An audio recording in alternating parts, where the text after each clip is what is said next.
So, have you ever been in one of those meetings? You know, the kind that feels like a hamster wheel? Oh, definitely. Or maybe you're just stuck on a problem, right? Yeah, Chasing solutions but getting nowhere. exactly. And often the real breakthrough isn't about finding the right answer. It might just be about finding the right question. That's a really powerful idea. Okay, let's unpack this then. Today, we're doing a deep dive into the art of powerful questions.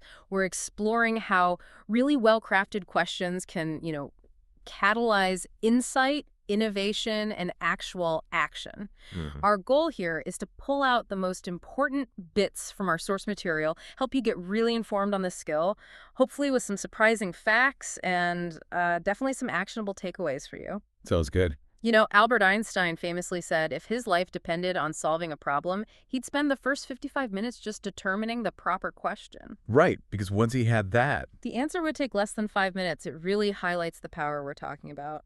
and it's fascinating how that idea, resonates across different fields.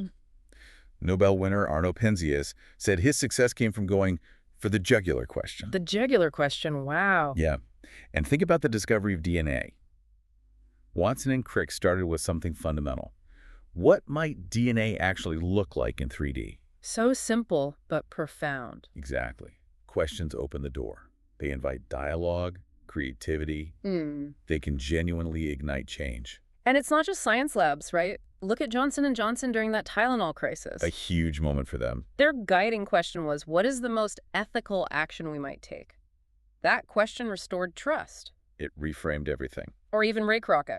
Building McDonald's basically started from asking how to get a decent hamburger on the road. Simple query, massive outcome. So it makes you wonder, doesn't it? If powerful questions are so effective, why aren't we asking them all the time? That's the million-dollar question, maybe. Huh, maybe.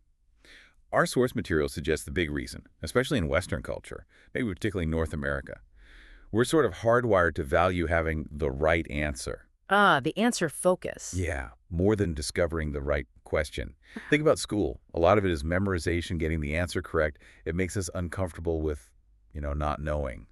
That makes a lot of sense. And the pace of work today, it doesn't exactly encourage deep reflective conversations, does it? Not usually. Hmm. And often the reward systems and organizations, they prioritize fixing immediate problems. Quick fixes over, like breakthrough thinking. Get it done now. Right.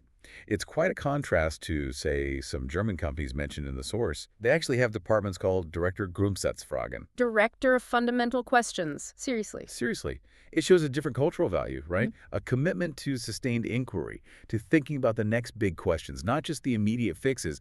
It's like investing in not knowing. Okay, so our culture sometimes gets in the way.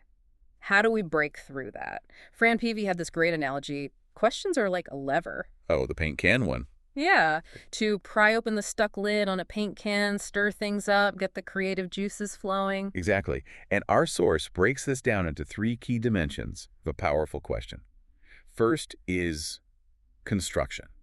How you build the question. Right. Questions starting with why, how, and what usually prompt deeper reflection than, say, who, when, or simple yes-no questions.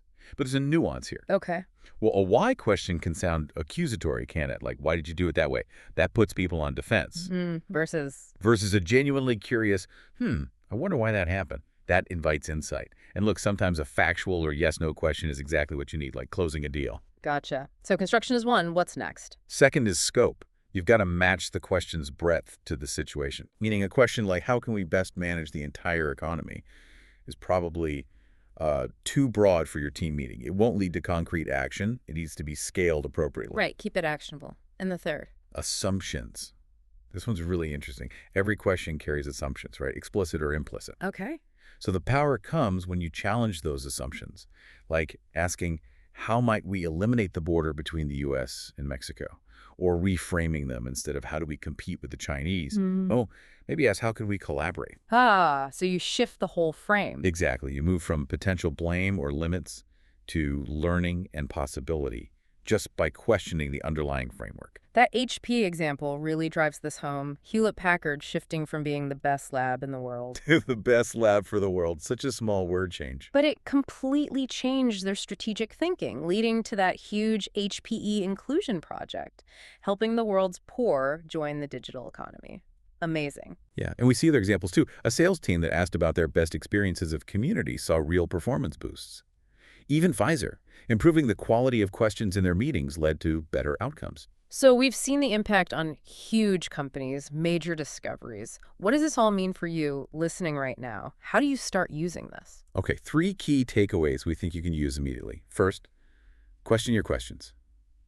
Simple, right? Before a big meeting or decision, just pause. Look at the question you're asking. How's the construction? The scope? What assumptions are baked in? Just take that moment to reflect on the question itself. I like it. Second, shift your framing. Try actively turning problem-focused questions into possibility-focused ones. So instead of, what's wrong here, maybe ask, what's possible here, and who cares about that possibility? From problem to potential. Nice. And third, cultivate genuine curiosity. Get comfortable with not knowing the answer right away. Approach things with those open, curious why questions, the I wonder why kind, not the accusatory kind. That fosters real insight. Question your questions, shift your framing, and cultivate curiosity. Great takeaways. Imagine the impact just one really thoughtful question could have on your next project, your team, maybe even just your own thinking. It really could change things. A single question. It could literally change your future. And if you want to go deeper on this, we definitely recommend the source material, The Art of Powerful Questions, Catalyzing Insight, Innovation, and Action by Eric Vogt, Juanita Brown, and David Isaacs. It's a fantastic read.